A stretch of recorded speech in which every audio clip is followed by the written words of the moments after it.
आदाब, नमस्कार।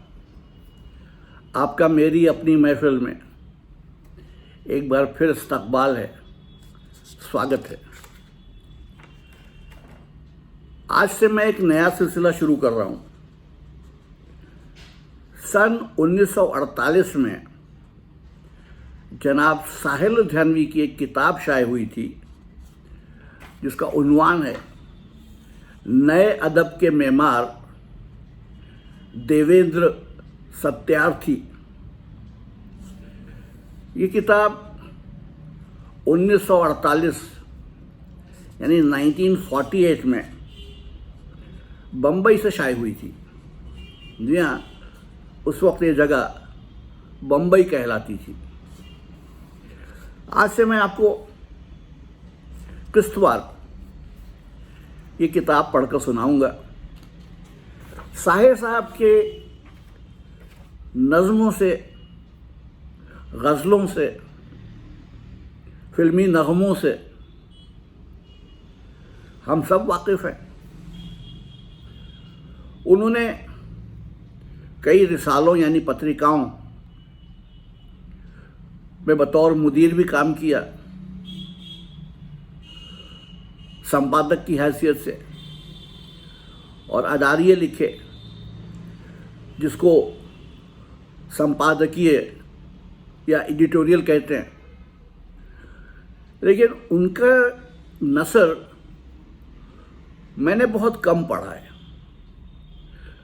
ये जो किताब मेरे पास हासिल हुई है ये अब मिलती नहीं है, और ये किताब मैंने अपने एक दोस्त के पास देखी थी। उन्होंने मुझे देने से मना कर दिया, तो मैंने उस किताब के फ़ोटोकॉपीज़ किए और यहाँ से मैं आपको ये किताब आज से रोज़ किस्तवार पढ़कर सुनाऊंगा। सुनिए, देवेंद्र सत्यार्थी जनाब साहिल लुधियानवी की तहरीर। मुझे अच्छी तरह याद है, उस रोज़ दिन भर बारिश होती रही। शाम के वक्त बूंदें ज़रा थम गई थीं, लेकिन मतला अभी तक अबर आलूद था। ऐसा मालूम होता था कि अभी अभी मैं फिर बरसने लगेगा। मैं और गोपाल मित्तल मकतबा उर्दू से ब्रांड्रेथ रोड की तरफ जा रहे थे। अनारकली के चौक पर किसी ने मित्तल का नाम लेकर आवाज़ दी। हमने मुड़कर देखा। बाएं हाथ मुल्ला हुसैन हलवाई की दुकान के सामने एक सिख नौजवान हमें बुला रहा था। ये नौजवान राजेंद्र सिंह बेदी था, जिसे मैं एक बार पहले हल्के अरबाब ज़ौक़ के अजलास में देख चुका था। उसके साथ एक और शख्स था। लंबे लंबे बाल, लंबी और घनी दाढ़ी, मैला और लंबा ओवरकोट। आओ, तुम्हें एक बहुत बड़े फ्रॉड से मिलाएं, गोपाल मित्तल ने कहा। किससे? मैंने पूछा। देवेंद्र सत्यार्थी से, उसने जवाब दिया। देवेंद्र सत्यार्थी उस वक्त गाजर का हलवा खाने में महफ था, इसलिए जब गोपाल मित्तल ने मेरा तारुफ कराया तो उसने कोई ख़ास तवज्जो नहीं दी। मैं उन दिनों दयाल सिंह कॉलेज लाहौर में बीए का तालिब इल्म था और नया नया लुधियाना से लाहौर आया था। अदीबों से मेरी वाकफियत कम थी। सत्यार्थी ने हलवे की प्लेट ख़त्म करने के बाद बेदी की तरफ देखा और कहा, बड़ी मज़ेदार चीज़ है दोस्त, एक प्लेट और नहीं ले लोगे? बेदी उस वक्त गोपाल मित्तल से एक अदबी मसले पर बातें कर रहा था। ले लो, उसने जल्दी से कहा। लेकिन कैसे? सत्यार्थी बोला। तुम पैसे दो तब ना। ओह, बेदी ने ज़रा चौंकते हुए कहा, और हलवाई को पैसे अदा करके हलवे की दूसरी प्लेट देवेंद्र सत्यार्थी के हाथ में थमा दी। सत्यार्थी फिर हलवा खाने में महव हो गया। बेदी और मित्तल बातें करने लगे। मैं खामोश एक तरफ खड़ा रहा। हलवे की दूसरी प्लेट खत्म करने के बाद सत्यार्थी ने अपनी जेब से एक मैला खाकी रुमाल निकालकर हाथ पोंछे। पास पड़ी हुई टीन की कुर्सी पर से अपना कैमरा और चर्मी थैला उठाया और गोपाल मित्तल की तरफ बढ़ते हुए बोला, यार मित्तल, एक खुशखबरी सुनोगे क्या? उसने कहा, मैं तरक्की पसंद हो गया हूं। कब से? मित्तल ने मुस्कुराते हुए पूछा। था तो शुरू ही से, लेकिन ये अफसाना जो मैंने अभी अभी लिखा है, इसके बाद तो 100% हो गया हूं। तो गोया तुमने फिर एक अफसाना लिखा है। लेकिन इस अफसाने और मेरे पिछले अफसानों में फर्क है। ये अफसाना मैंने खालिस तरक्की पसंदी के उसूलों को सामने रखकर लिखा है, सत्यार्थी ने कहा, और फिर बेदी की तरफ हाथ बढ़ाते हुए बोला, अच्छा तो यार बेदी, अब तुम चलो, मैं जरा गोपाल मित्तल को कहानी सुना दूं। और बेदी को क्यों नहीं? गोपाल मित्तल ने बड़ी बेबसी के साथ बेदी की तरफ देखते हुए कहा, मैं ये कहानी 2 बार सुन चुका हूं। बेदी मुस्कुराया। इसके अलावा मुझे अभी अभी रेडियो स्टेशन पहुंचना है। शाम की खबरों के बाद मेरी टॉक है। हाँ, आप जाइए, सत्यार्थी ने बेदी को रुखसत करते हुए कहा। बेदी चला गया।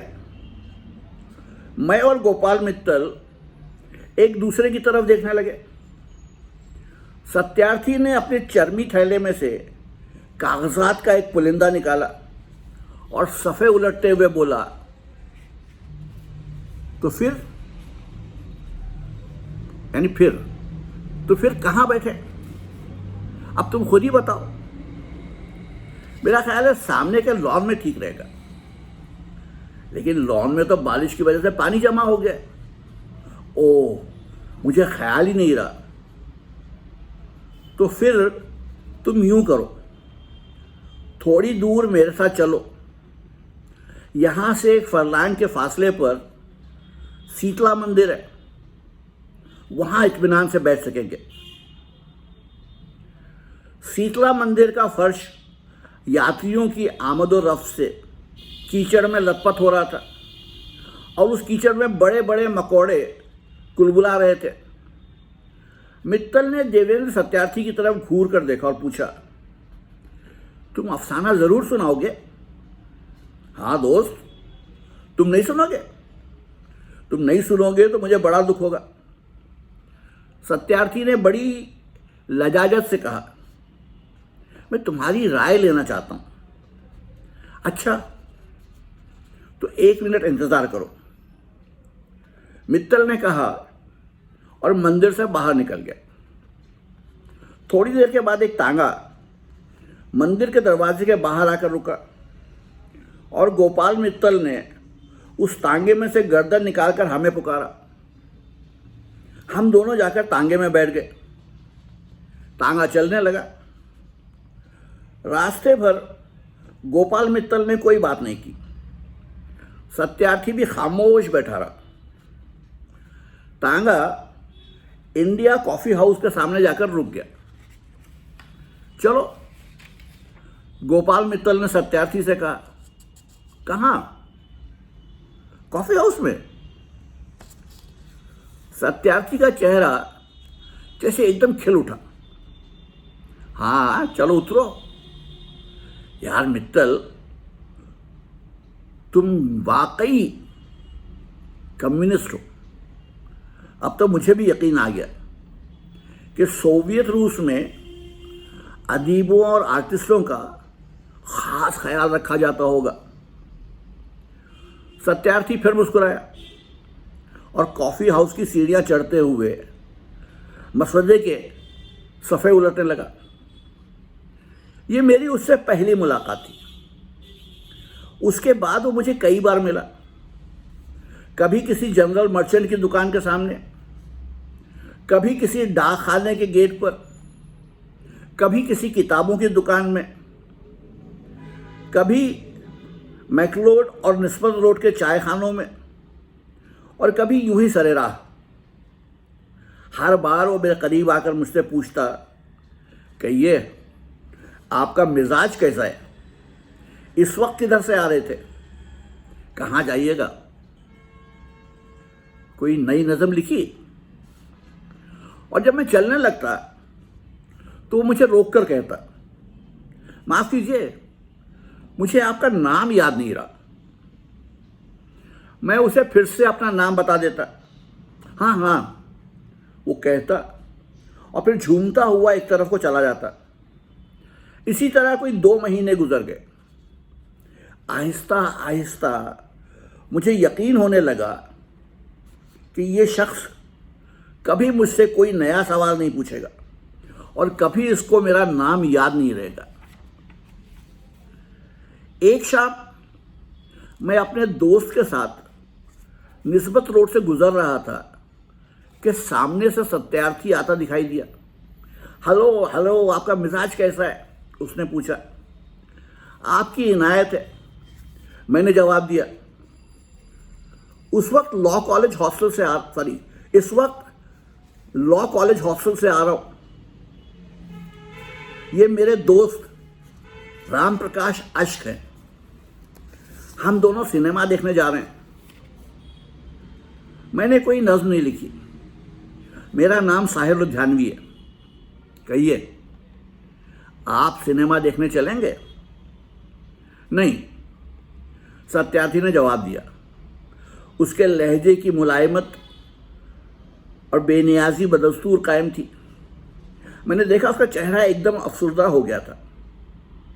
मुझे अपने अंदाज़े गुफ्तगू पर अफसोस होने लगा।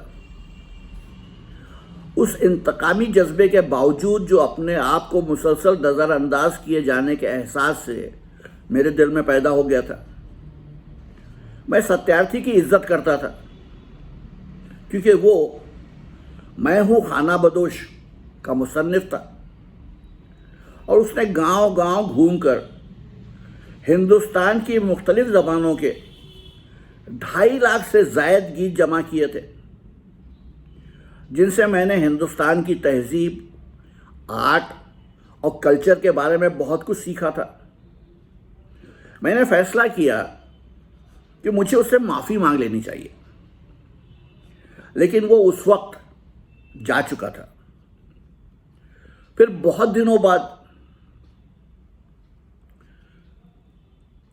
दिनों तक मेरी उसकी मुलाकात नहीं हुई। उसके बाद जब वो मुझे लाहौर के एक मशहूर नाशिर की दुकान पर मिला तो उसे मेरा नाम याद था। नाशिर की दुकान पर वो नाशिर से माफ़ी मांगने के लिए आया था। कुछ रोज़ कबल उसने अगले तूफ़ान नूह तक के उन्वान से हल्क़े अरबाब ज़ौक़ के हफ्तावार इजलास में उस नाशिर के ख़िलाफ़ एक कहानी पढ़ी थी, जिस पर नाशिर बेहद खफा था। लेकिन जब सत्यार्थी ने उसे बताया कि वो ये अफसाना उसके रिसाले में बग़ैर मुआवजा लिए देने को तैयार है, तो नाशिर ने उसे माफ़ कर दिया और उसे अपने साथ निज़ाम होटल में चाय पिलाने ले गया। मैं और फ़िक्र तौसवी भी साथ थे।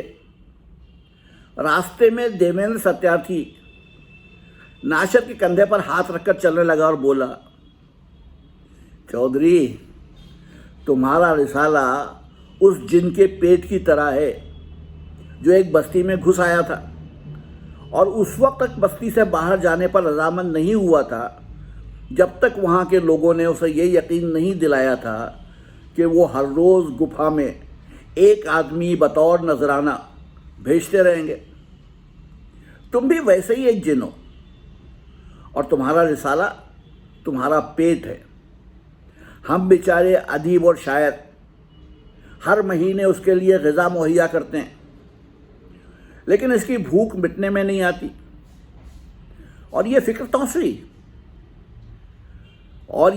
तौसवी उसने फिक्र की तरफ मुड़ते हुए कहा, यह तुम्हारा गुमाश्ता है जो हर वक्त हमें धमकाता रहता है कि अगर जिनका राशन पहुंचने में देर हुई तो जिन तुम्हारी किताबें, तुम्हारे मसवदे, तुम्हारी रॉयल्टी सब खा जाएगा, कुछ बाकी नहीं छोड़ेगा। नासिर खामोशी से सुनता रहा। अब मुझी को देखो, सत्यार्थी फिर बोला, मैंने तुम्हारी खफगी के डर से तुम्हें बिला मुआवजा अफसाना देना मंजूर कर लिया, लेकिन तुम ही बताओ, क्या मेरा जी नहीं चाहता कि मैं साफ और सुथरे कपड़े पहनूं, मेरे जूते तुम्हारे जूतों की तरह कीमती और चमकीले हों, मेरी बीवी अपने जिस्म पर रेशमी साड़ी पहने और मेरी बच्ची तुम्हारी बच्ची की तरह टांगे में स्कूल जाए। लेकिन कोई मेरे जज्बात का ख्याल नहीं करता, कोई मुझे मेरी कहानी का मुआवजा 20 रुपये से ज़्यादा नहीं देता, और तुम हो कि वो 20 रुपये भी हज़म कर जाते हो। खैर, तुम्हारी मर्जी, चाय पिला देते हो, यही बहुत है। नासिर भी खामोशी से सुनता रहा। हम लोग होटल के गेट में दाखिल हो गए। सत्यार्थी ने नासिर के कंधे से हाथ उठा लिया और अलग होकर चलने लगा। मैं उसी रोज शाम की गाड़ी से लायलपुर जा रहा था। होटल में पहुंचकर नासिर ने मुझसे पूछा, आप वापस कब आएंगे? 2-3 रोज में, मैंने जवाब दिया। तुम कहीं बाहर जा रहे हो? सत्यार्थी ने पूछा। हाँ, 2-1 रोज के लिए लायलपुर जा रहा हूं, मैंने जवाब दिया। लायलपुर? वो बोला, और फिर ना जाने किस सोच में पड़ गया। अगर मैं तुम्हें अपना कैमरा दे दूं तो तुम मेरे लिए किसानों के झूमर नाच की तस्वीर उतार लाओगे? उसने थोड़ी देर के बाद पूछा। मेरे लिए तो ये बहुत मुश्किल काम है, मैंने कहा। तुम खुद क्यों नहीं चलते? मेरा जी तो बहुत चाहता है, वो बोला। लेकिन वो 1 मिनट रुका और फिर थैले से कागजों का एक पुलिंदा निकालकर नासिर से बोला, चौधरी, ये मेरी नई कहानी है। अगर तुम इसके बदले में मुझे 20 रुपये दे दो तो। नासिर ने कहानी लेकर जेब में रख ली और बोला, आप साहिर से कर्ज ले लीजिए, जब आप लोग लौटेंगे तो मैं उन्हें रुपए दे दूंगा। तुम अपनी कहानी वापस ले लो, मैंने सत्यार्थी से कहा। आजकल मेरे पास रुपए हैं। लेकिन नासिर ने कहानी वापस नहीं की। सत्यार्थी चुपचाप मेरे साथ चल पड़ा। रास्ते में मैंने उससे कहा, तुम जल्दी से जाकर घर इत्तला दे आओ, अभी गाड़ी छूटने में काफी वक्त है। नहीं, इसकी कोई जरूरत नहीं, वो बोला। मेरी बीवी मेरी आदत से वाकिफ है। अगर मैं 2-4 रोज के लिए घर से गायब हो जाऊं तो उसे उलझन या तशवीश नहीं होती। तुम्हारी मर्जी, मैंने कहा, और उसको साथ लेकर मैं चल पड़ा। तो ये थी नए अदब के मेहमान देवेंद्र सत्यार्थी की पहली किस्त। कल फिर आऊँगा, आपको इसकी दूसरी किस्त सुनाऊँगा। इस किताब में देवेंद्र सत्यार्थी के बारे में जिक्र तो है, उसके साथ साथ उन्होंने, देवेंद्र सत्यार्थी ने जो हिंदुस्तानी लोकगीतों के उर्दू तर्जुमे किए थे, उनका इंतखाब भी इस किताब में शामिल है। तो मैं आपको शायर की इस कहानी के साथ साथ जो शायर साहब ने इंतखाब जोड़ा है इस किताब में देवेंद्र सत्यार्थी का, वो भी सुनाऊंगा। कल फिर हाजिर हूँगा, तब तक के लिए इजाज़त दीजिए। आदाब।